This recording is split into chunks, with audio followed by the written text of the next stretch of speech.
So before it all happened, in a lot of ways, I was a very archetypical tomboyish girl. The older I got, the more that I just preferred to dress and behave like mostly my older brothers. They were my biggest influences in my life.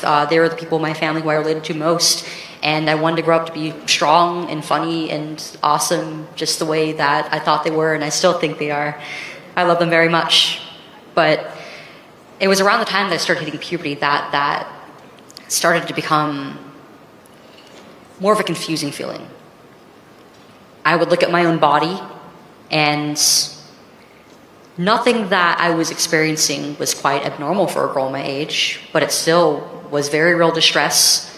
I was constantly comparing myself to these images that I would see in media of older women who often had very doctored images of themselves, who often had plastic surgery and pounds of makeup on, and I just thought, in a world like this, I'm never going to compare. I'm never going to be a good woman. I'm never going to be feminine or beautiful enough. And I've always felt like I relate more to boys. Maybe that's because I am one. And when I learned about the transgender community online, it confirmed that childish misgiving that I had about my body. And I thought, so it all makes sense now. I'm actually transgender. I was never destined to be my mom and dad's daughter. I'm their son.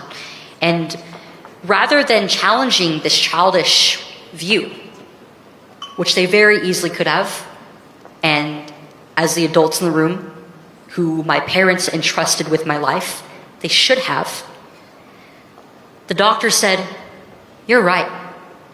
You are a boy.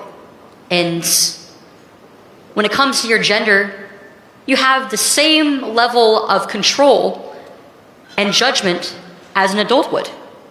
We're going to allow you to go down this path that could permanently disfigure, even sterilize you." At age 15? 13. 13 I was 12 when I started consultations. I was 13 when they used a chemical castration agent to stop my puberty. I was the same age. It was a few months afterward, actually, that they put me on increasingly high doses of testosterone.